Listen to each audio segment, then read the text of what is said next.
Assalamualaikum warahmatullahi wabarakatuh. Selamat siang peserta Salam Kampus 2021. Yang saya hormati perwakilan dari BNN selaku pembicara. Yang saya hormati Saudari Rizka Yeti selaku moderator. Dan tidak lupa yang saya banggakan teman-teman peserta Salam Kampus 2021. Pada sesi kali ini, saya, Asa Yulia Yahya, selaku pembawa acara pada materi Berantas Penyalahgunaan Narkoba yang akan disampaikan oleh Bapak dan Ibu perwakilan dari BNN dan dipandu oleh Saudari Rizka Yeti. Selanjutnya, untuk mempersingkat waktu, saya persilahkan kepada Saudari Rizka Yeti untuk memandu jalannya sesi materi kali ini.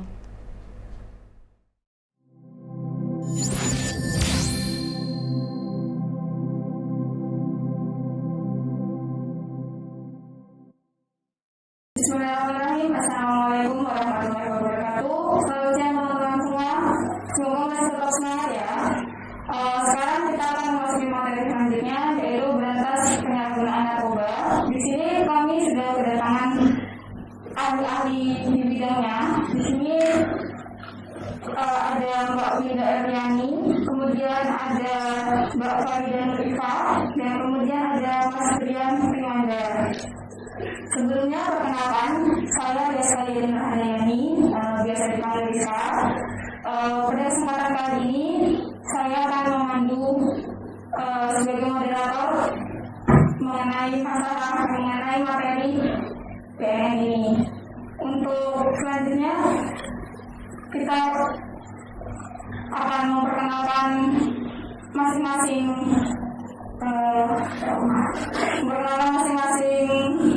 tamu yang hadir pada hari ini. Kepada Mbak Damahnya dipersilakan. Baik, terima kasih Mbaknya dari Demik ya. Saya Winda Erliani, saya biasa dipanggil Winda, saya penyuluh Badan Narkotika Nasional Kota Surakarta. Di sini saya tidak sendirian, ada juga Mbak Farida dan Mas Brian yang nanti akan memperkenalkan. Lanjutkan Mbak Farida. Terima kasih. Nama saya Farida Nurifa, saya biasa dipanggil Farida, saya penyuluh narkoba dari BNN Kota Surakarta. Ya, terima kasih. Saya lanjutkan. Perkenalkan, nama saya Brian Primanda Prabowo, cukup bisa dipanggil dengan Mas Brian. Kebetulan saya di BNN Kota Surakarta di staf P2M. P2M itu sendiri adalah pencegahan dan pemberdayaan masyarakat. Oke, terima kasih untuk perkenalannya. Selamat datang juga ke kampus agenda kami. Kemudian kita akan lanjut ke pertanyaan-pertanyaan selanjutnya. Untuk pertanyaan pertama, narkoba. Untuk narkoba itu kan sudah sangat familiar dengan masyarakat. Tapi untuk lembaganya sendiri, itu masih ada beberapa segelintir orang yang masih belum mengetahui apa itu BNN. Nah, mungkin pada kesempatan ini dapat dijelaskan mengenai apa itu BNN dan tugasnya itu apa sih sebenarnya? Mungkin monggo silakan. Baik, terima kasih atas waktu yang diberikan. Saya akan bertanggung jawab. BNN itu adalah lembaga vertikal kementerian ya. Nah, dari tingkatan itu sendiri mulai dari yang di Jakarta yaitu BNN Pusat, kemudian ada di bawahnya lagi yang namanya di BNN Provinsi, nah yang di tingkat kabupaten kota. Kebetulan di Surakarta ini kan kota. Nah, kita patut berbangga juga se-Jawa Tengah, yaitu Surakarta baru di Solo yang mempunyai gedung BNN. Nah, sekalian perkenalkan juga di BNN itu mempunyai tugas dan fungsinya. Salah satunya di tingkat kabupaten kota itu di BNN Surakarta ada yang namanya seksi pencegahan. Nah, pencegahan itu salah satu tugasnya ialah memberikan penyuluhan edukasi kepada masyarakat. Seperti itu. Mungkin kalau di tingkat kampus ya, untuk yang seperti ini juga pada kesempatan masih tertentu diadakan talkshow yang berkaitan dengan anti narkoba. Ini sudah merupakan salah satu contoh bukti untuk melakukan pencegahan di lingkungan kampus. Dan kedua adalah di bidang rehabilitasi. Nah, di bidang rehabilitasi itu ditujukan kepada mantan atau korban penyalahgunaan narkoba. Nah, sekarang korban atau penyalahgunaan narkoba itu tidak di penjara, tetapi di rehabilitasi. Nah, di dalam Undang-Undang Nomor 35 Tahun 2009 Pasal 54 bahwa pecandu atau korban penyalahgunaan itu wajib menjalani rehabilitasi medis dan sosial seperti itu. Nah, kemudian yang terakhir adalah seksi pemberantasan. Nah, ini ditujukan kepada bandar-bandar yang ingin merusak generasi bangsa, khususnya di Indonesia ya, seperti itu. Nah, mungkin itu penjelasan secara singkat. Ada 3 tadi, yang pertama adalah seksi pencegahan, rehabilitasi, dan yang terakhir adalah pemberantasan seperti itu. Oke, terima kasih. Berarti untuk para pengguna itu tidak serta-merta harus di penjara. Soalnya kan kalau dari masyarakat sekarang itu pasti di penjara. Soalnya kan ya kayak kasus-kasus dan lain-lain kan selalu diberitakan seperti itu. Berarti sebenarnya itu masuk ke rehabilitasi CRO itu ya. Kemudian untuk selanjutnya mengenai jenis-jenis dan golongan narkotika, mungkin bisa dijelaskan Pak yang biasa ditemukan sehari-hari di kehidupan masyarakat. Oke, jadi di BNN itu sendiri kita setiap tahun pasti mengeluarkan report ya, report Indonesian Drug Report 2019 ya. Jadi dari hasil penelitian itu bekerjasama dengan LIPI kita berhasil mengumpulkan data-data bahwa penyalahgunaan itu juga ada yang paling banyak digunakan itu apa ya. Jadi kalau dari 2019 ini yang pertama adalah ganja, yang kedua sabu, yang ketiga ekstasi. Nah, seperti itu ada presentasinya sendiri, dan memang yang kita temui ketika bidang rehabilitasi itu melakukan konseling, melakukan konsultasi, itu memang kebanyakan yang dipakai yaitu ini tiga itu yang paling banyak digunakan oleh masyarakat. Oke, kemudian kan kalau misalnya kita dulu di pembelajaran SMP semua itu kan ada pembelajaran mengenai narkotika, psikotropika sama lainnya. Ya, nah itu juga kemudian pergolakannya juga seperti itu. Iya, sama. Jadi kalau kita dari BNN itu biasanya menyebutnya narkotika, psikotropika, dan bahan adiktif lainnya. Kalau tadi disebutkan nafsa itu biasanya dari kesehatan ya, biasanya bahan adiktif lainnya. Oke. Tapi intinya untuk penggolongan itu sama karena itu sudah diatur dalam undang-undang, yaitu Undang-Undang Nomor 35 Tahun 2009 tentang narkotika. Seperti itu. Untuk selanjutnya, untuk dampak dan bahaya penggunaan narkoba sendiri untuk masyarakat, terutama mahasiswa mungkin yang Jadi kalau kita bicara tentang dampak, sebenarnya kita tahu yang misalnya narkoba itu tidak selalu berdampak negatif. Tadi ada yang menyatakan bahwa tadi golongan 3 itu bisa digunakan sebagai pengobatan. Tapi menjadi masalah ketika disalahgunakan. Salah satu dampaknya itu paling banyak karena narkoba itu mempengaruhi sistem saraf otak. Jadi banyak berdampak secara psikologis, berdampak secara fisik, berdampak secara ekonomi, berdampak juga secara sosial. Jadi kalau dampak psikologisnya tadi, kalau yang jenisnya stimulan kayak gitu, kita contohkan ketika tubuh kita dipaksa untuk bekerja lebih keras daripada yang sebelumnya, pasti organ itu akan banyak kerusakan dari jantung, hati, kemudian itu. Kalau secara fisik, kalau misalnya dia jenisnya jenisnya yang menggunakan suntikan dan lain sebagainya, ada pertukaran jarum suntik, banyak penyakit menular, HIV dan lain sebagainya. Kemudian kalau dampaknya psikologis tadi fisiknya, kalau secara psikologis ada yang bisa menyebabkan gangguan panik, yang menyebabkan halusinasi, bahkan menyebabkan kegilaan juga bisa. Kemudian kalau dampaknya secara ekonomi, karena narkoba itu kan tidak murah ya, gitu. Nah, dari harganya tidak murah gitu, jadi pasti akan ada dampak ekonominya. Dari dampak sosialnya mungkin secara sosial mungkin belum semua orang bisa menerima kondisi penyalahguna, mungkin dikeluarkan dari sekolah dan lain sebagainya, dikucilkan dan lain sebagainya. Tapi itu sebenarnya tidak boleh ditiru gitu. Kalau misalnya dia korban dan penyalahguna, dia bisa dibantu untuk dirangkul begitu. Tapi pasti ada dampak sosial dan dampak ekonomi juga seperti itu. Jadi dampaknya itu cukup besar, dan kadang dampaknya itu bukan untuk perseorangan, tapi dampaknya juga bisa untuk keluarga, bahkan untuk masyarakat secara skup yang lebih besar seperti itu. Kalau misalnya ada masalah penyalahgunaan narkoba, berarti mungkin di situ ada bandar, di situ ada pengedar, berarti ada sistem di sana yang mungkin bisa juga secara tekanan dari masyarakat juga.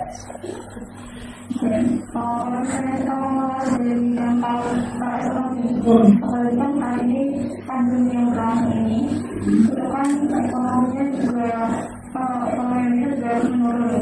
Nah, kemudian perkembangan narkoba di masyarakat itu seperti apa? Apakah juga itu menurun atau malah meningkat karena mungkin stres dan lain-lain yang menggunakan itu seperti apa yang terjadi? Jadi kalau kami BNN itu juga kami merujuk pada UNODC, jadi United Nations Drugs and Crime yang dari PBB. Jadi mereka punya report kondisi narkoba pada saat pandemi ini. Justru kondisinya itu semakin naik karena satu, pengawasan kita yang akhirnya fokus kepada COVID, kayak gitu. Kedua, ekonomi tadi yang saya turun. Kalau ekonomi turun, akhirnya produksi narkoba, orang mengalihkan ekonominya itu kepada produksi narkoba seperti itu. Nah, gitu. Jadi itu, tapi mungkin jenisnya bukan jenis yang mahal, tapi prekursor-prekursornya yang bawah-bawahnya itu, atau MPS yang baru itu yang dikembangkan, yang akhirnya diakses oleh tadi mungkin orang-orang yang kondisi stres dan lain sebagainya. Jadi walaupun COVID, walaupun kondisi sedang pandemi, kita harapkan kewaspadaan kita terhadap narkoba tidak dikendurkan, tapi kita kencangkan karena mungkin kondisi seperti ini malah lebih berbahaya lagi. Betul. Jadi dari UNODC itu report 2020 justru produksinya sekarang yang jauh lebih tinggi. Kemudian untuk karena kan sudah didampak dengan lain, itu kan dikarenakan oleh beberapa kasus tertentu, mungkin bisa dari masalah sekolah ataupun masalah di dalam keluarga. Nah, untuk peran serta masyarakat ataupun dari orang tua atau dari lingkungan sekitar untuk mencegah hal ini terjadi itu seperti apa? Jadi sebenarnya penyebab untuk seseorang yang menggunakan narkoba itu kan beragam faktor ya. Salah satunya kan adalah faktor keluarga. Makanya tadi disebutkan bagaimana peran dari keluarga itu penting banget ya. Karena salah satu benteng utama pencegahan narkoba itu dari keluarga. Ketika di dalam keluarga itu dibentuklah sebuah anak yang punya imun yang kuat gitu. Jadi ketika dia di luar keluar gitu ya, berkumpul dengan teman, punya pergaulan, dia juga bisa menahan bujukan dari luar itu. Nah, banyak sekali. Jadi peran orang tua satu sebenarnya sebagai teman. Jadi kalau untuk kondisi yang sekarang ya, maksudnya anak-anak remaja ini kan mahasiswa baru, waktu itu udah beranjak mau dewasa kan. Jadi peer group itu kan yang penting kan. Ketika dia mau masuk ke peer group, lebih dekat kepada teman, itu juga orang tua berarti harus pengawasan. Karena dia sudah dekat dengan teman tadi, berarti kan selain mengawasi, ngobrolnya itu juga harus menyesuaikan. Jadi dari situ si anak itu tidak merasa jauh dari orang tua. Jadi apa yang dilakukan oleh si anak itu juga akan terpantau oleh orang tua. Selain fungsi itu, ya intinya lebih mendekati anak untuk komunikasi, untuk lebih bisa mengimbangi. Kemudian kita juga harus tahu dunia yang sekarang itu bagaimana, sehingga kita juga tidak ketinggalan dengan apa yang sedang tren di sekarang, apa yang diminati anak, dengan siapa dia berteman. Seperti itu sih. Berarti tugas orang tua itu benar-benar Berat. bukan. Iya, bukan fakta ya. Jadi tugasnya berat, makanya ketika kondisinya kan semakin berubah, maka orang tua juga harus mengikuti perkembangan yang ada itu supaya anak itu juga tetap kita awasi, tapi tetap berada dalam jalur yang benar. Berarti itu kita sebagai orang tua harus lebih fleksibel. Iya, betul. Iya, mana yang boleh dan mana yang enggak. Makanya dasarnya ketika di keluarga itu harus dimulai dari misalnya pengetahuan tentang bayi narkoba seperti apa, kemudian kalau bergaul itu harus bagaimana, kemudian ketika ada masalah dengan siapa dia harus bercerita, apakah boleh sembarang orang atau enggak, seperti itu penting sekali. Nah, bukan mulai ketika anak itu beranjak remaja, tapi ketika dia masih usia dini itu lebih ditekankan supaya bahwa kita ini orang yang bisa dipercaya, bahwa kita ini harus dekat dengan anak seperti itu. Maka semakin bertambah usia, dia tidak akan beralih kepada masih bayi saja, tapi juga kita sebagai orang yang dibutuhkan, bukan dalam artian ekonomi saja, tapi juga secara emosi. Seperti itu. Kan tadi orang tua itu sangat besar ya. Iya. Kemudian dari BNN sendiri apakah ada semacam sosialisasi yang sendiri kepada orang tua itu? Iya, banyak sekali. Di tahun 2019 sebelum COVID kita juga sudah bekerjasama dengan Dinas Pendidikan, lebih khusus menyasar pada pendidikan anak usia dini. Jadi kita ke TK-TK, dan di TK-TK itu selain untuk anak-anaknya, dengan anak kita biasanya main-main ya, tapi kalau dengan orang tua kita juga memberikan pengetahuan tentang parenting, gimana mencegah anak untuk tidak terpengaruh dengan hal-hal yang negatif seperti itu. Kemudian bagaimana supaya dia bisa mengajari anak baik, misalnya pola asuh yang baik untuk anak itu. Nah, salah satunya seperti itu. Kemudian kita juga ke masyarakat ya, ke kelurahan-kelurahan, ya sekali. Selain ke sekolah-sekolah, kita juga sosialisasi juga lewat media, jadi lewat IG, mulai dengan Puspaga yang terakhir kemarin pusat pembelajaran keluarga itu juga tentang problem solving, jadi mengatasi misalnya ada kenakalan anak seperti ini bagaimana, memecah masalah kalau anaknya seperti ini bagaimana. Ya itu penting sekali karena kuncinya itu tadi ketahanan keluarga. Dengan adanya ketahanan keluarga, anak punya imun yang kuat untuk menghadapi dunia luar. Oke, kemudian yang selanjutnya tadi kan bagaimana peran. Kemudian kalau misalnya mereka itu sudah nyemplung ke situ dunia gelap itu, sekarang mulai rehabilitasi ya. Untuk yang rehabilitasi itu memang ditujukan pada korban ya, yang namanya korban itu kan mungkin bukan dari dirinya sendiri, tapi karena rujukan dari teman-temannya, dari faktor lingkungan. Nah, faktor lingkungan itu ialah yang sangat penting. Kalau kita tidak bisa membentengi diri kita sendiri, itu akan mudah sekali masuk ke terjerumus ke pemakaian atau penyalahgunaan narkoba. Nah, seperti itu. Dan apabila seorang itu sudah memakai dan kemudian dia ingin sembuh, bisa saja kita welcome, bisa diantarkan ke kantor BNN. Nah, di kantor BNN Kota Surakarta itu adalah di Balai Kota. Nah, kita juga melakukan kerjasama, yaitu mengenai tentang rehabilitasi. Kalaupun ingin melakukan rehabilitasi medis, kita juga bekerjasama dengan rumah sakit jiwa, yaitu di RSI Pernikahan seperti itu. Nah, dan yang di itu yang negeri, dan ada juga yang dari swasta. Kita bekerjasama dengan panti rehabilitasi IPWR, institusi penerima wajib lapor. Nah, seperti itu. Di situ akan juga yang namanya rehabilitasi itu kan tidak serta-merta langsung bisa sembuh ya, itu melakukan proses. Nah, proses itu mungkin 1 bulan, 3 bulan ataupun seterusnya seperti itu. Jadi tidak serta-merta kita kalau memutus orang yang memakai narkoba itu secara diputuskan tentu juga tidak bisa. Dan orang yang pernah memakai narkoba itu tidak bisa sembuh. Bisanya itu cukup dipulihkan. Dipulihkan itu maksudnya dipulihkan dari ketergantungan obat. Nah, seperti itu.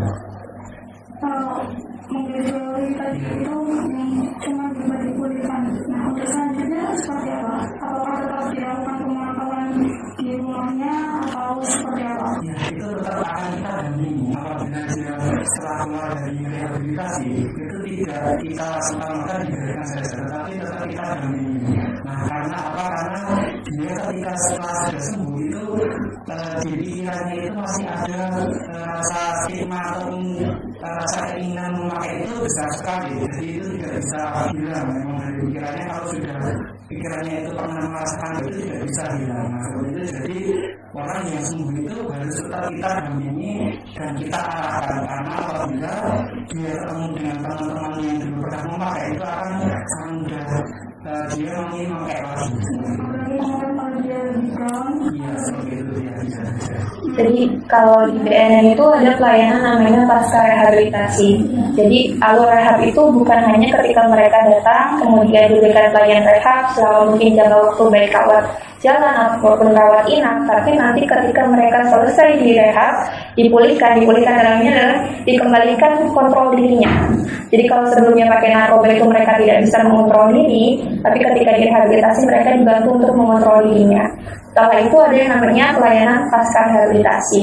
Nanti akan ada pendampingan, yaitu pendampingan baik dari keluarganya juga akan kita rangkul untuk mendampingi, dari teman-temannya dipilihkan mungkin teman-temannya yang memberikan dampak positif untuk akhirnya dia tidak merasa sendirian atau misalnya yang lamanya itu tidak bermanfaat gitu, tapi untuk dia kontrol itu tetap dapat, karena kemungkinan untuk mereka balik lagi seperti tadi yang Mas Brian sampaikan itu bisa sampai 40-60% untuk balik lagi makin narkoba. Jadi ada yang namanya pelayanan pasca rehabilitasi.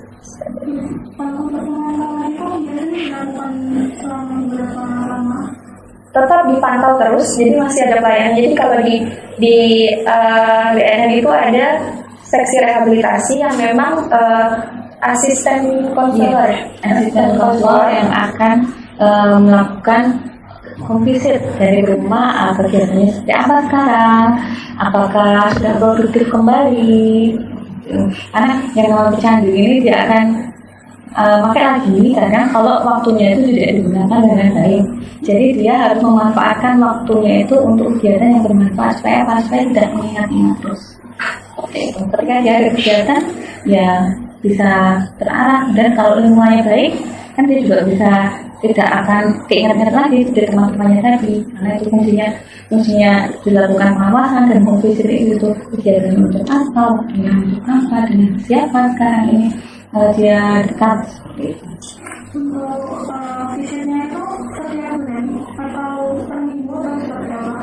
Ya, kalau itu program yang mungkin tergantung kondisi si klien.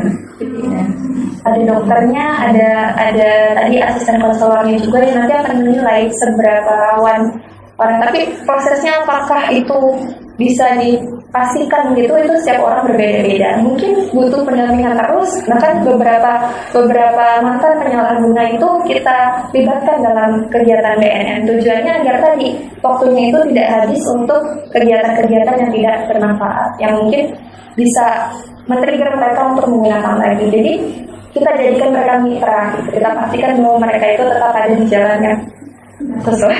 Ya, seperti itu. Kalau untuk rehabilitasi sendiri kan mungkin untuk dari para masyarakat itu kan belum banyak yang tahu. Iya. Bagaimana di dalamnya itu, mereka proses di dalam rehabilitasi itu seperti apa? Apakah kayak mungkin ada yang menganggap misalnya itu seperti dikurung atau bagaimana? Nah, mungkin bisa diluruskan pemikiran masyarakat yang seperti itu. Oh iya, yang biasa menangani Rehabilitasi, jadi ketika ada seseorang itu seorang pecandu misalnya datang gitu, kita akan melakukan proses asesmen dulu. Jadi kita nilai dulu, kita evaluasi dulu seberapa lama dia dilakukan, seberapa lama dia konsumsi, apa yang dikonsumsi, berapa banyak, termasuk data riwayat hidupnya. Nah itu data sudah terkumpul, kemudian kita bikin diagnosanya apa. Hasil dari diagnosa ini sebagai pertimbangan untuk program intervensi yang akan dilaksanakan. Itu biasanya dilaksanakan oleh dokter dan konselor. Nah, program itu tergantung dengan hasil diagnosa tadi. Jadi setelah asesmen diagnosa kuat, kita jalan programnya yaitu konseling dan konseling sosial sama konseling medis, seperti itu kita bantu. Kemudian setelah itu baru diberikan program, jadi dia bisa menjalani program rehabilitasi itu dengan nyaman, seperti itu sampai selesai. Nah setelah selesai dalam jangka waktu yang sudah ditentukan oleh dokter tadi, kemudian kita evaluasi kan perkembangan programnya seperti apa. Jadi tidak ada yang tadi disampaikan, wah jangan-jangan dikurung, jangan-jangan nanti sana gimana, tidak. Karena memang itu sudah ada petunjuknya. Jadi ketika ada kemauan yang kuat dari si pecandu tadi, maka ya insya Allah tujuan yang diharapkan itu akan tercapai. Seperti itu. Berarti untuk teman-teman semua, kalau misalnya kalian mungkin mengetahui ada di lingkungan masyarakat mungkin yang mengguna atau kecanduan, mungkin bisa dibawa ke atau disarankan ke BNN atau melapor ke BNN agar bisa direhabilitasi dan tidak berlanjut ke tahap yang lebih parah. Itu. Soalnya rehabilitasi juga tidak ada kekerasan negaranya. Iya, karena ada undang-undangnya itu, Mbak.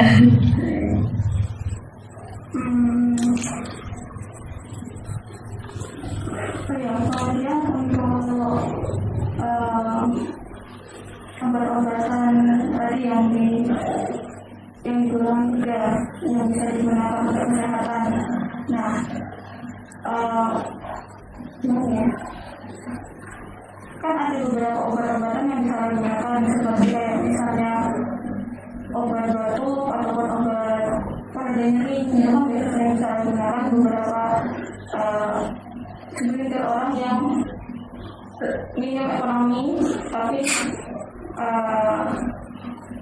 pengen menggunakan narkoba seperti itu ataupun mencoba. Nah, untuk hal-hal seperti itu sosialisasinya itu seperti apa? Jadi tadi seperti pernyataan bahwa narkoba itu kan kepanjangannya seperti yang disampaikan Mbak Farida ya, narkotika, psikotropika, dan bahan adiktif lainnya. Jadi ketika kami turun ke masyarakat, kami sampaikan juga bahwa narkoba itu bagiannya juga bahan adiktif lainnya. Misalnya, tahu tadi ada yang misalnya obat pereda nyeri ataupun kadang ada yang sejenis-jenis lem ataupun bahan-bahan lain yang sebenarnya tidak untuk dikonsumsi tapi disalahgunakan untuk dikonsumsi sebagai pengganti narkoba tadi. Jadi kita menyampaikan juga ke masyarakat jenis-jenisnya. Apalagi untuk tingkat yang adik-adik tingkat dasar, untuk sekolah dasar itu biasanya mereka menyalahgunakannya bentuknya bukan obat karena mereka tidak mampu untuk beli yang harganya mahal kayak gitu. Kita sampaikan bahwa itu tidak boleh gitu, itu merupakan bagian dari penyalahgunaan. Ketika ada orang yang menggunakan itu dengan dosis yang tidak sesuai untuk kebutuhan saja tidak batuk tapi dia minum obat batuk dengan kadar yang berlebihan, kita sampaikan juga itu salah satu bentuk dari penyalahgunaan. Kalau misalnya kayak beberapa kasus artis yang tahu, itu kan ada beberapa kasus yang dia itu menggunakan suatu obat penenang atau untuk obat tidur. Nah, tapi kan tidak tahu di dalamnya itu seperti apa. Nah, terus ada yang beberapa ternyata menggunakan obat tersebut yang mengandung zat ini dan A, B, C. Nah, kemudian itu apakah akan seperti kayak penemuan obat baru lagi atau seperti apa? Ya, jadi kalau dari kasus-kasus yang artis-artis yang pernah tangkap itu memang ada yang menggunakan narkoba jenis baru, itu disebutnya NPS, New Psychoactive Substansi. Itu kalau di dunia sekarang ini dari 2019, data 2019 sebanyak 920, yang masuk ke Indonesia itu ada 72 sudah masuk undang-undang, yang 5 belum. Nah, berarti itu yang termasuk golongan narkotika jenis baru itu tadi.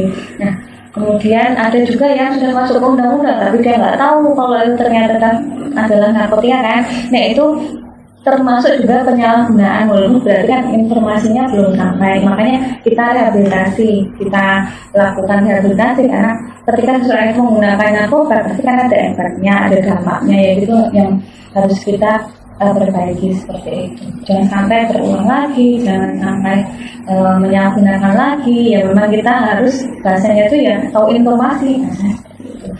Itu tadi fungsinya bujuk rayu, gimana kita punya keterampilan untuk problem solving, memecahkan masalah, kemudian punya imun yang kuat itu di situ. Jadi ada apa yang terjadi dalam hidup kita juga bisa mengontrol dalam hidup kita. Untuk pola hidup sehat intinya gitu, tanpa karena obat ya, namanya obat tuh ya kalau kita nggak sakit ya nggak perlu kan gitu. Gitu sih Mbak. Jangan terlalu naif terkadang dengan tadi pemberian obat tidur gitu Iya. kan. Karena kita tahu ya kita ikutin rule-nya aja. Ketika kita butuh obat, kita berarti hadirnya ke dokter gitu dengan resep. Tapi ketika orang itu menggunakan obat yang mungkin diberikan oleh orang lain yang belum pasti sumbernya dari mana, mungkin di situ ya mungkin itu alibi dan sebagainya, tapi di situ kita tahu dong berarti obat itu bukan yang diedarkan yang sesuai dengan peraturan seperti itu. Jadi kalau dikatakan walaupun jenisnya baru kita belum tahu, tapi kan tadi kata Mbak Ida ya gunakan rule yang sudah ada, hidup lebih sehat, perilaku hidup sehat, tidur dengan yang teratur seperti itu. Mungkin kalaupun butuh bantuan datang ke ahlinya, ke medis gitu, ke psikiater dan sebagainya, bukan dengan mungkin teman yang misalnya gitu. Jadi mungkin jadi salah satu bentuk alibi juga kalau mengatakan itu belum tahu gitu. Tapi kan kita tahu bahwa obat yang belum ada izinnya berarti memang bukan seharusnya kita konsumsi seperti itu. Mungkin untuk teman-teman mahasiswa yang biasanya sering begadang karena banyak tugas, mungkin bisa saran dari mbaknya tadi, misalnya kita karena keseringan begadang jadinya akhirnya kita mengalami insomnia. Nah mungkin bisa larinya ke dokter atau ke psikiater, tidak Sembarangan. tidak ke apotek membeli obat secara sembarangan seperti itu, harus melalui resep dokter. Yang paling banyak itu kecamatan nomor pertama kecamatan Banjarsari. Yang kedua kalau di sini kecamatan mana ya? Kalau ini Lawen ya. Kalau kedua tapi bukan berarti juga tanpa ya. Yang kedua itu kecamatan Jebres itu. Tapi secara keseluruhan kalau Jawa Tengah Solo itu ada di peringkat kedua. Ya, karena kenapa? Karena di sini banyak kampus-kampus, banyak universitas, banyak mahasiswa, dan banyak juga pendatang. Wilayahnya juga kan yang lingkar dari banyak kan perjalanannya yang masuk ke kota Solo seperti itu. Kalau yang paling banyak secara nasional itu pertama yang menjadi sasaran dari pengedaran dan penyalahgunaan narkoba ini adalah pelajar, paling banyak yang menjadi sasarannya. Kedua dari pekerja, seperti itu. Pelajar mahasiswa, yang kedua pekerja. Kalau secara usia itu paling tinggi dari sekitar usia 35 sampai 45 tahun itu usia produktif. Jadi coba bayangkan yang pakai narkoba itu yang disasar justru ketika lagi produktifnya seperti itu. Jadi tapi yang pakai pertama kali itu bahkan dari usia 9 tahun itu juga sudah ada. Jadi narkoba itu enggak melihat usia berapa, dari kalangan apa, tapi kita bisa lihat bahwa teman-teman mahasiswa itu jadi sasaran empuk dari penyalahguna, dari peredar, pengedar dan bandar. Mungkin Mbak Ida menambahkan? Ya, berdasarkan wilayah itu kemudian dari hasil tangkapan dari BNN Surakarta yang terakhir ya kita juga menangkap itu satu juga, kemudian sebelumnya ke ganja 50 gram. Nah itu baru mau masuk ke Solo kemudian kita tangkap. Nah itu kan gimana kita juga harus waspada dengan kondisi yang seperti itu. Udah masuk nomor 2 di Jawa Tengah, kemudian banyak kasus, destinasi wisata juga. Jadi ya sebenarnya ya kita menuju darurat narkoba tadi. Jadi kita juga harus waspada, harus masing-masing itu kita jaga diri kita dengan berarti kan ada nih bandar di sini, berarti kan jangan-jangan kita harus jaga diri dan lingkungan. Karena dan namanya kalau satu tadi sebelumnya Mbak Udi sampaikan, ketika ada satu penyalahguna di situ biasanya di lingkup itu ada sistemnya yang untuk peredaran narkoba. Dan penyalahguna narkoba itu modelnya seperti bola salju. Ketika ada satu, dia akan bisa mengaku yang lain, dan itu seperti bola salju tadi, linding dari satu jadi kecil jadi besar seperti itu. Individu jadi satu Iya. betul. Terutama di kalangan mahasiswa. Betul. Kenapa? Karena mahasiswa itu kan punya komunitas biasanya. mereka punya kekuatan basis di kampus, basis di organisasi, basis di lingkungan, yang mungkin itu buat bandar dan pengedar jadi sasaran empuk banget nih teman-teman mahasiswa. Makanya jadi harus ada konsep diri atau perlindungan dari dirinya, barrier dalam diri kita masing-masing bahwa kita itu bisa imun terhadap narkoba. Terima kasih. Tadi paling banyak mahasiswa ya Mbak? Ya. Mahasiswa kemudian barusan para pekerja. Berarti kan mahasiswa ya karena tugas dan lingkungannya tadi, kemudian para pekerja mungkin bukan bekerja sehingga menyebabkan penggunaan narkoba di tingkat itu lebih tinggi. Kalau untuk jenisnya yang paling sering ditemukan, terutama yang digunakan oleh mahasiswa maupun masyarakat tadi, seperti apa Mbak? Jenis apa itu? Ganja, karena itu banyak dipakai ya, yang banyak ditemukan juga, yang paling masuk ke Solo tadi kebanyakan juga ganja dan sabu, kemudian ekstasi sebenarnya merata ya, tapi memang paling mulai awal-awal itu kan dari ganja. Makanya disebutkan kan yang kasus itu di tembakau gorila kalau nggak salah ya tembakau gorila juga sudah ada kasus di Solo, ada klien juga yang melapor dengan dia penyalahgunaan tembakau gorila. Yang perlu kita waspadai ya modusnya itu, jangan sampai kita nggak tahu terus jadi kecanduan gara-gara ketidaktahuan kita itu tadi. Dan kalau gitu modus yang biasa digunakan itu seperti apa Mbak? Yang sering terjadi untuk tangkap tangannya? Kalau untuk tangkap tangan mereka si membawa ini sih dia dari luar kota ya. Kalau untuk yang kasus ya yang dari yang masuk ke Solo itu lewat kendaraan umum seperti itu. Kemudian kalau untuk mahasiswa, kalau saya lebih ke modus untuk mahasiswanya aja ya. Kalau itu kan masalah nanti kebagian pemberantasan lagi. Jadi saya mau ke peredaran untuk mahasiswa, jadi modusnya ya dari banyak kan ya. Kalau hasil survei itu dari kita begadang dan disebutkan kan, kemudian kita nongkrong, kemudian di tempat hiburan malam. Nah itu teman-teman yang rawan kan. Dari situ transaksi biasanya atau sebelum transaksi biasanya dikasih coba-coba. Nah kamu mau nggak, itu termasuk modus. Misalnya ada yang tadi saya bilang kok punya masalah, dideketin sama bandar gitu, biasanya dia nyarinya kayak gitu, yaitu yang lebih mudah untuk dimasuki.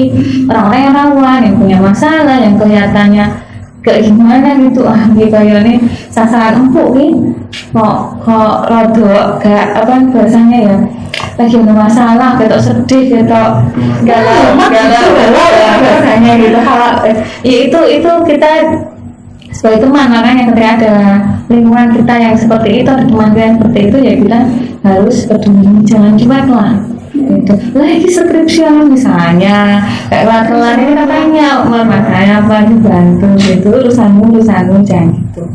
Jadi bisa dari situ. Jadi dari di kalangan cowok-cowok. Ya, nomor satu peredaran faktor resiko orang yang menyalahgunakan narkoba itu dari lingkungan pertemanan 50%. Misalnya contoh ya dari ya gitu lah, kalau lo nggak pakai ini lo nggak jadi bagian gue gitu. Kalau lo nggak pakai ini lo nggak keren gitu lah, cupu gitu. Jadi itu dari lingkungan pertemanan. Maka penting banget tadi yang Mbak Ida bilang, Mas Brian bilang bahwa awalnya itu adalah dari diri sendiri. Dari diri sendiri bagaimana nanti kita bisa punya memilah mana yang benar mana yang salah, itu biasa mulainya dari lingkungan pertemanan. Bahkan mungkin kalau di kampus-kampus pernah dengar kasus yang ada salah satu satpam di universitas yang itu ditemukan. Nah itu yang gitu. Jadi pinter-pinter lah mencari orang yang kita mau cerita ke siapa kayak gitu kalau ada masalah. Ya sekarang mending cerita di sosmed gitu. nggak ada misalnya cerita di sosmed tapi sosmednya digembok, cuma followersnya nggak ada gitu. Nggak harus silahkan cerita gitu. Jadi mendingan daripada kita cerita ke orang yang salah, nanti malah kita dijerumuskan ke hal yang nggak sesuai. Soalnya kan kayak misalnya tadi yang untuk diajak-ajak teman-teman kan dari tingkat kecil anak-anak biasanya kan ya kayak dari tingkat SMP dan lain-lain itu yang awal-awalnya kayak Iya. Iya. gitu. Nah kan di mahasiswa mungkin bisa lebih tingkatnya lebih tinggi lagi. Iya. Ya, kayak punya konsep diri. Misalnya kayak kita ada, misalnya teman-teman yang misalnya apa zaman sekarang istilahnya apa ya, quarter life crisis ya, quarter life crisis gitu ya, misalnya kayak mencari jati diri sebenarnya gue itu apa, gue itu siapa, ya kamu siapa ya, itu biasanya bisa jadi potensi untuk akhirnya karena galau gitu bisa mencari tahu diri, terlalu sibuk mencari-cari yang nggak ada gitu, akhirnya malah menjerumus ke hal-hal yang negatif kayak gitu. Jadi tadi punya konsep diri yang baik gitu, ketika kita berhadapan dengan teman, apapun yang teman kita sampaikan, yang tadi misalnya kayak, kalau lu nggak kayak gini, kalau kali kamu nggak kayak gini, kamu nggak kayak saya, nggak jadi bagian dari saya, atau kamu bukan teman saya, it's fine gitu maksudnya. Kalau kita punya konsep diri, yang penting apapun yang saya lakukan selagi itu berdampak baik, karena nanti akhir dari sesuatu itu kita sendiri yang menentukan. Jadi bukan teman kita, bukan orang lain gitu, yang walaupun penilaian orang lain gitu, tapi tetap yang bisa menentukan itu dari kita sendiri. Oke, tambahan Mbak, tadi kan konsep diri juga harus bagus. Itu kan namanya kalau ikut teman konformitas ya, yaitu perlu sikap asertif. Dari asertif itu kita harus merasa bahwa apa yang kita mau ya harus kita utarakan. Kalau misalnya mereka nggak setuju dengan apa yang kita sampaikan, ya bahasanya kita harus sama-sama menghargai. Kamu oke, aku oke. Jadi ketika aku dibujuk kemudian aku nggak mau, ya aku harus tetap mempertahankan prinsipku itu gitu loh. Jadi ayolah nah itu kan, kalau itu tidak gitu loh. Jadi kita harus jadi diri kita sendiri dan kita harus punya sikap asertif itu tadi. Itu kunci, itu bahasanya keterampilan ya, dan itu harus dilatih. Karena ada orang yang nggak enakan, enggak kalau yang kayak gitu ya senang banget malahan kan bandarnya kalau kayak gitu. Kita dibuat untuk ya, wah ini anak kalau nggak pasti mau nurutin apapun yang saya katakan kayak gitu. Jadi ya tadi asertif, kalau enggak ya enggak kayak gitu. Jadi harus berani lah untuk bilang. Jadi senang. Yes. Mungkin dari Mas ya ada tambahan Ya sedikit menambahkan saja, banyak faktor ya, semua itu bukan masuk semua dari faktor coba-coba ya. Kita untuk menakal itu dimulai dari diri kita sendiri. Nah dari kita sendiri kita fokus tujuan kita, niat kita untuk menolak yang namanya narkoba seperti itu. Jadi mulai dari kita harus punya prinsip kepribadian, kita harus kuat sendiri. Yaitu caranya dengan meningkatkan ketakwaan dan kita yakin pada Tuhan Yang Maha Esa. Dan kedua juga kita harus bisa memilih faktor lingkungan yang baik ya. Kita tidak apa-apa, kita tidak mempunyai teman yang seperti itu, pasti ada teman yang lebih baik seperti itu. Nah kita juga harus pandai memilih teman yang baik. Kita mempunyai tujuan agar narkoba itu tidak masuk dalam diri kita seperti itu aja. Terima kasih. Oke, berarti dua kiat yang utama, yaitu satu meningkatkan keimanan, yang kedua kita pandai memilih dan memilah teman yang ada di lingkungan kita terdekat. Oke, untuk selanjutnya tips-tips untuk pencegahan narkoba itu masuk di lingkungan masyarakat ataupun mahasiswa terutamanya. Untuk dari internal ya, kan dari diri sendiri ya, berarti yang mulai dari diri sendiri. Apa yang harus kita lakukan? Pertama kita harus punya pengetahuan yang cukup, punya pemahaman tentang narkoba dan bahayanya. Kemudian kita juga harus update nih, ternyata narkoba itu macam-macam, modusnya macam-macam. Jangan sampai dong kita dibohongi bahasanya gitu. Kemudian pola hidup sehat itu penting banget. Jadi kita harus punya tujuan, punya goal, kita mau jadi apa. Misalnya anak kuliah nih, saya dari luar kota misalnya, saya ke Solo ini mau kuliah biar bisa dapat gelar sarjana.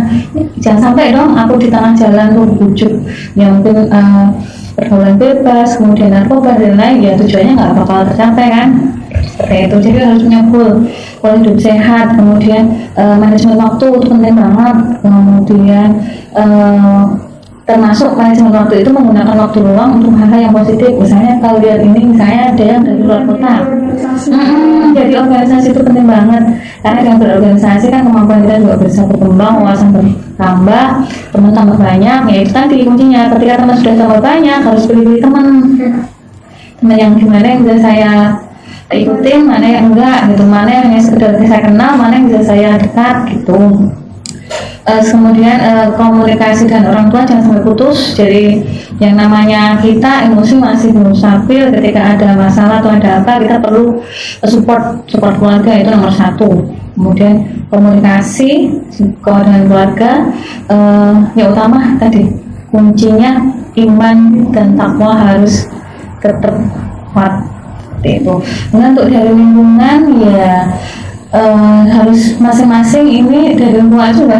Kalau di kampus ya harus disetting juga lingkungannya juga gimana biar bersih dari narkoba, kemudian dari pergaulan yang nggak bagus. Jadi harus ada yang pembinaannya kan ya, biasanya pembinaannya pun kegiatannya apa ini, kalau misalnya cuma kumpul-kumpul habis kegiatan pada nongkrong-nongkrong atau gimana atau enggak itu juga harus ada pengawasan, harus ada pembinaan. Kemudian di kemahasiswaan itu bikin kegiatan-kegiatan juga yang positif, jadi benar-benar nggak cuma dapat teman, tapi aku nih bisa jadi seperti ini, bisa tambah ini ya, misalnya punya keterampilan lah ya, jadi lulus punya keterampilan dan punya kemampuan gitu. Kemudian kalau dari keluarga ya pasti tadi keluarga kita dengan komunikasi dengan orang tua juga tahu bagaimana kita, kemudian kita juga cerita kepada orang tua, nanti orang tua juga bakalan kalau gimana ya, orang tua kan ya harus dewasa tadi ya, apa yang kita sampaikan itu nanti juga orang tua jadi tahu, berusaha mendoakan yang terbaik untuk kita, seperti itu sih pencegahannya kalau untuk mahasiswa seperti itu. Ada yang mau menambahkan monggo? Jadi mungkin ya benar yang tadi sudah disampaikan gitu. Pokoknya fokuskan bahwa kegiatan punya goals itu, kalian punya goals, dan pastikan bahwa waktu yang kalian habiskan ketika kalian kuliah, misalnya kalian mau selesai ini 3 tahun atau 3,5 tahun atau 4 tahun, pastikan bahwa waktunya itu benar-benar terisi dengan baik, karena yaitu yang menentukan hidup kalian nanti ke depannya itu apa yang akan kalian capai itu adalah dimulai dari diri kita sendiri. Tidak lepas dari kita tadi selalu minta restu dan doa dari orang tua, karena seburuk-buruknya kita, maksudnya sekondisi apapun, mungkin teman hanya berlaku selama kita kuliah gitu, tapi nanti ketika kita ada masalah atau apapun, apakah sudah pasti teman itu akan ada di samping kita gitu, biasanya kayak gitu. Makanya pastikan pun kalau kita mencari teman, bahwa yang kalau misalnya ya kalau kata influencer di apa namanya di sosmed gitu, di YouTube dan sebagainya, kalau temen lu itu kerjanya cuma ngegibahin orang gitu, kalau temen lu itu kerjanya cuma nongkrong-nongkrong gak jelas, kuliah lu jadi berantakan dan sebagainya, ya udah tinggalin aja. Karena Mas Brian tadi bilang bahwa teman itu nggak cuma satu gitu. Kalau kalian mau terbuka, kalian mau mencari yang lebih gitu, yakin sama yang ada di diri kita, pasti orang itu akan datang dan kebaikan itu akan sama sama kita terus. Oke, Mas Brian ada tambah lagi? Oke, kemudian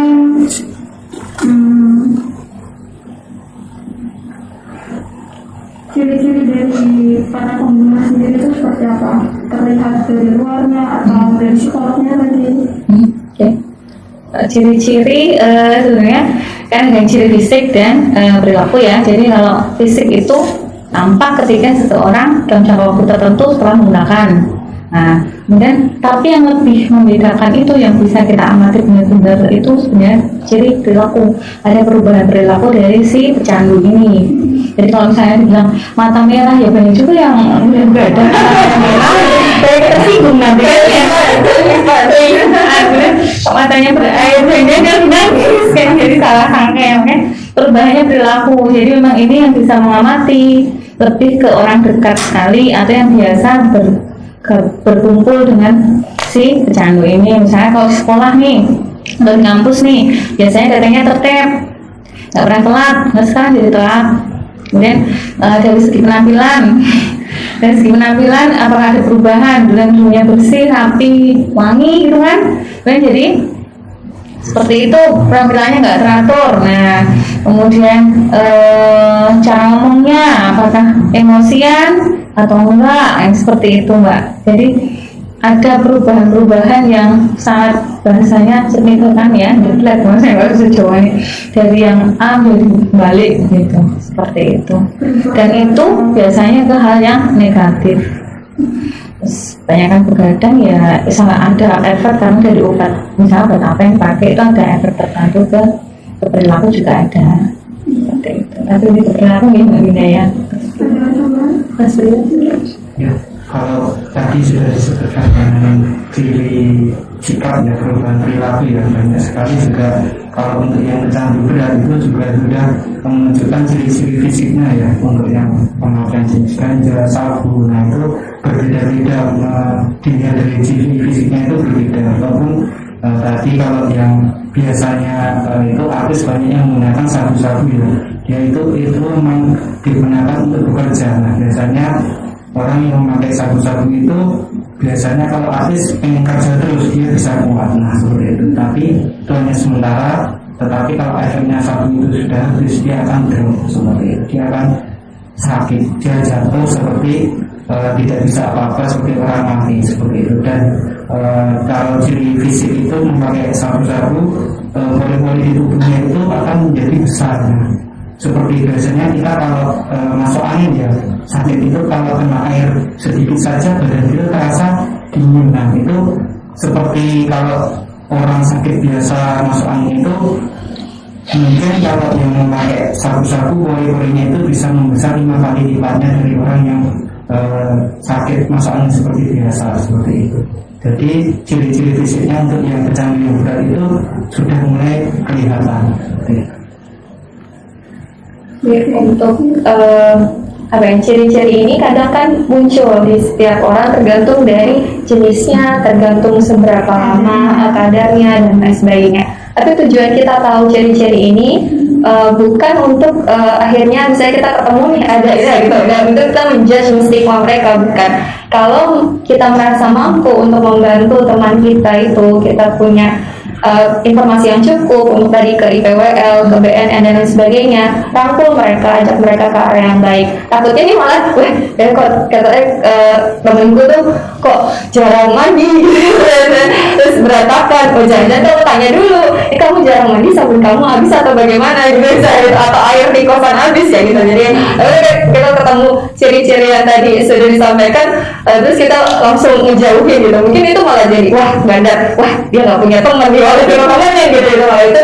Jadi kita tidak serta-merta langsung menjudge 1-2 orang kayak gitu. Memang kadang ciri-ciri itu muncul tergantung dari seberapa lama kadar dan jenisnya apa kayak.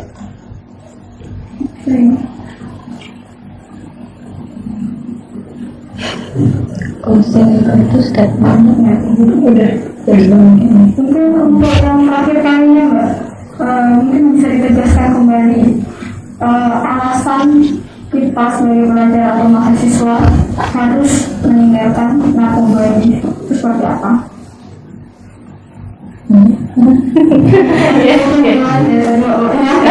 Masih dulu ya.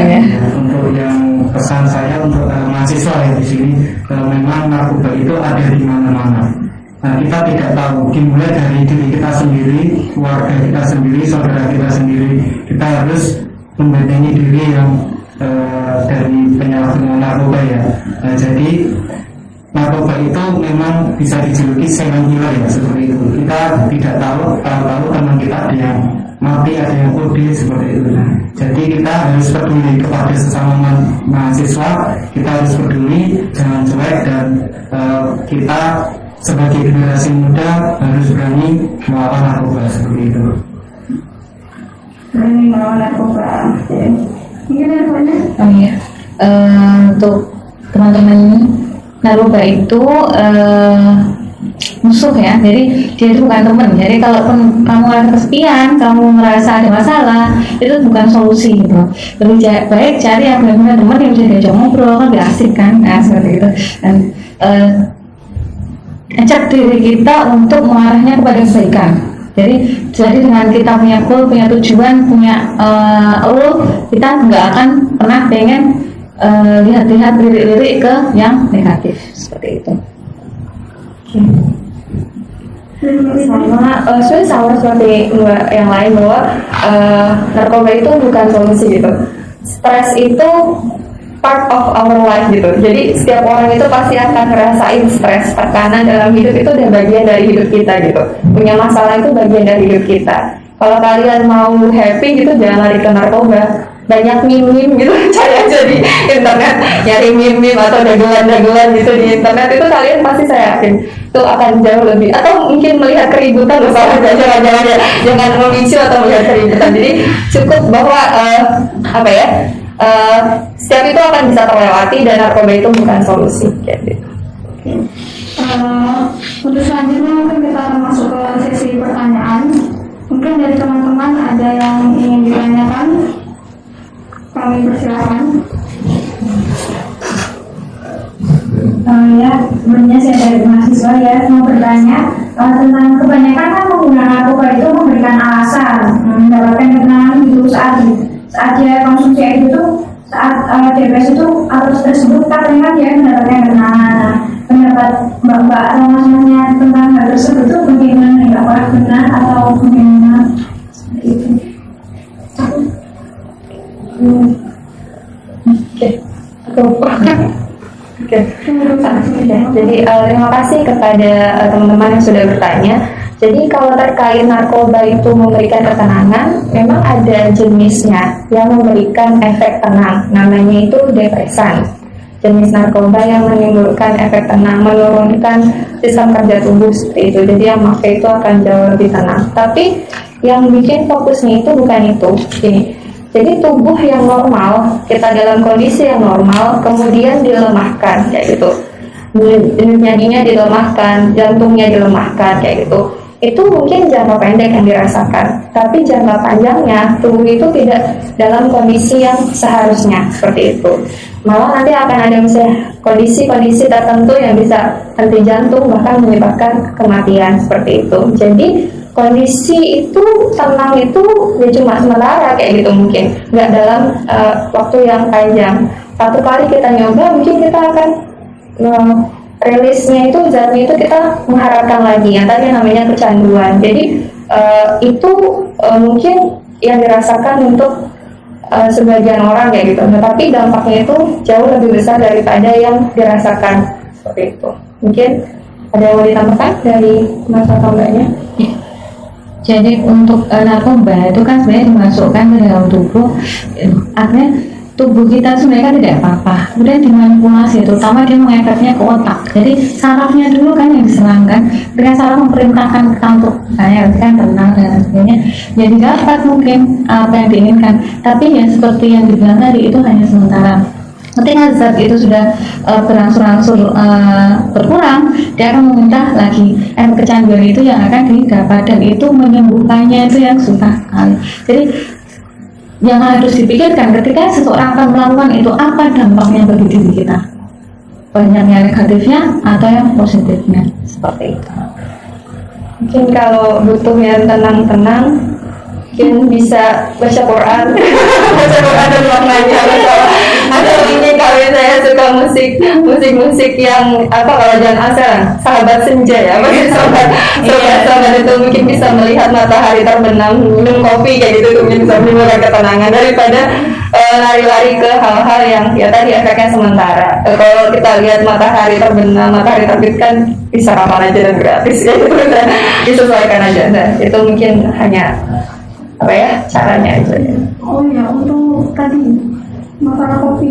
Oh, Kan bisa menjadikan pelarian kopi. Nah, tapi kan kopi juga termasuk adiktif. Nah, di tingkat manakah kopi itu nanti akan bisa mengganggu atau menjadi kecanduan dan akan menjadi kayak penyalahgunaan, atau dia itu cuma di tahap wajar seperti itu? Jadi kalau untuk tempat pelarian bisa dilakukan. ya, jadi zat kafein itu memang masuk dalam zat adiktif. Jadi memang ada, tapi kafein itu ada di kopi, ada di teh seperti itu. Keberadaan kopi dan teh yang mengandung kafein itu tidak merusak seperti zat adiktif yang lain. ketika dia masih dikonsumsi dalam batas wajar, maka dia tidak menimbulkan dampak negatif. Dan badan kita untuk baliknya, pulihnya itu tidak separah zat aditif yang lain. Kalau zat aditif lain itu butuh banget nih dikontrol. Misalnya salah satu jenis narkoba, ketika dia pakai dosisnya itu tinggi, butuh nanti di detoksifikasi atau butuh diganti dengan yang lain. Tapi kalau kopi dan teh itu orang yang mengkonsumsi itu masih dalam tahap misalnya 1 hari 1 gelas kayak gitu, atau misalnya 2 gelas kayak gitu, itu nanti kemungkinan dia untuk lepasnya itu tubuh kita punya mekanismenya, jadi beda daripada yang zat aditif yang lain kayak gitu, yang itu merusak juga. Kalau kopi dan teh mungkin lebih ke apa ya, ada juga bisa kalau kelebihan juga misalnya ke sistem ginjal itu juga bisa, tapi tetap segala sesuatu yang berlebihan itu tidak baik gitu. Jadi kafein di kopi dan teh itu memang bisa disebut adiksi. Orang yang minum kadang kan kalau nggak minum kopi sehari itu rasanya mumet gitu, saya gitu ada kayak gitu. Tapi selagi dia masih dalam kadar wajar, nggak sampai misalnya 1 hari 1 dus gitu kan, saya gitu kan, itu masih yang mungkin apa sih kalau anak yang sekarang mungkin 1 hari 1 cup gitu, misalnya 1 cup atau 2 cup kayak gitu, itu mungkin masih dalam batas wajar kayak gitu. Tapi kalau memang dia kelihatan banget nih yang kayak misalnya kalau nggak minum tuh kayaknya sakit, dan mungkin tetap butuh datang ke medis gitu untuk minta nanti dikonsultasikan apa caranya untuk gak terlalu kayak gitu. Soalnya kan kalau kita mahasiswa siang gitu kan biasanya ke warung es teh, terus nanti karena kita masih lama di sini ada es teh lagi, atau enggak sore nongkrong kopi. Ya, itu diabetes sih kayaknya. jadi itu apalagi apa sekarang tuh white coffee with brown sugar ya, itu brown sugar dan bunga gitu. Itu bukan hanya diabetes, tapi nanti kantongnya juga kantongnya kering kayak gitu ya itu.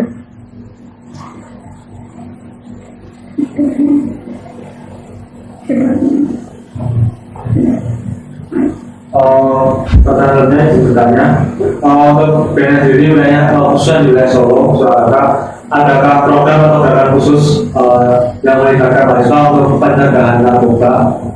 Ada problemnya, apakah ada rencana depannya untuk melibatkan mahasiswa untuk gerakan pencegahan narkoba seperti itu?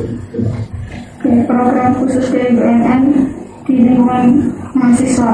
Oke, untuk program khusus sebenarnya tidak perlu dikhususkan sebenarnya, karena semua pihak itu bisa berperan dalam program P4GN, pencegahan, pemberantasan, penyalahgunaan, peredaran gelap narkotika dan prekursor narkotika. Jadi kita sasaran itu dari program kami sendiri ke keluarga ada, ke masyarakat ada, kepada pekerja ada, kepada pelajar dan mahasiswa. Ya ini kita sebenarnya ngajak ke semua untuk ambil bagian. Misalnya kalau nggak usah nunggu dari BNN, jangan ayo kita penyuluhan misalnya membantu nggak perlu kayak gitu. Jadi silahkan dilaksanakan di lingkungan masing-masing, di instansi masing-masing. Ayo kita jaga lingkungan kita, karena sebenarnya kalau lingkungan kita bersih itu yang dapat manfaatnya bukan BNN loh, karena ini program pemerintah ya, tujuannya supaya Indonesia ini mampu bersih narkoba. Ya kalau lingkungannya bersih ya kita juga aman kan, bahasanya gitu, lingkungan kita aman. Ya sebenarnya itu sih lebih ke kita ayo bareng-bareng kita berpartisipasi untuk terutama ya mewujudkan kota Solo itu supaya menjadi kota Solo yang bersih narkoba. Seperti itu. Mungkin dari mana bisa lanjut? Ya, mari kita bersama-sama kita semarakkan punya istilah dengan namanya hidup 100% ya kalau di tempat kita. Nah itu sadar, sehat, produktif dan bahagia seperti itu. Itu merupakan cita-cita bersama dalam mewujudkan kota Solo ini bersinar, yaitu bersih dari narkoba seperti itu. Hidup 100%. Jadi tagline kita sekarang selain narkoba, kita menggunakan hidup 100%. Sadar, sehat, produktif dan bahagia kayak gitu. Jadi ayo sama-sama teman-teman mahasiswa, silakan hidupnya pastikan bahwa hidup kita itu 100%. Gitu. Di kampus, di sekolah, di rumah, di pergaulan kita hidup sebagai seorang yang sadar, sehat, produktif dan bahagia. Kalau nggak bahagia ya gimana? Ya, oke, terima kasih Mbak sama Masnya sudah mau berbagi informasi kepada teman-teman di teman-teman maba kita. Ada beberapa hal yang dapat saya rangkum, itu ada narkoba itu ada di mana-mana. Kemudian kita bisa menganggap narkoba adalah musuh, dan untuk menjaga diri kita bisa menentukan goal selanjutnya. Kemudian kita meningkatkan keimanan, kemudian meningkatkan hubungan kita lebih dekat kepada orang tua, kemudian memilih dan memilah teman dan orang terpercaya untuk disampaikan misalnya ada masalah. Kemudian quotes mungkin dari BNN itu, maksudnya quotes untuk kita hari ini, berpikirlah lebih jauh untuk melakukan suatu hal, jangan terlena dengan kesenangan sesaat, dan hidup 100%. Yes. Mungkin sekian materi atau sesi kita pada siang hari ini. Untuk teman-teman mahasiswa, kita tetap semangat dan hidup 100%. Oke. Terima kasih. Wabillahi taufiq wal hidayah. Wassalamualaikum warahmatullahi wabarakatuh.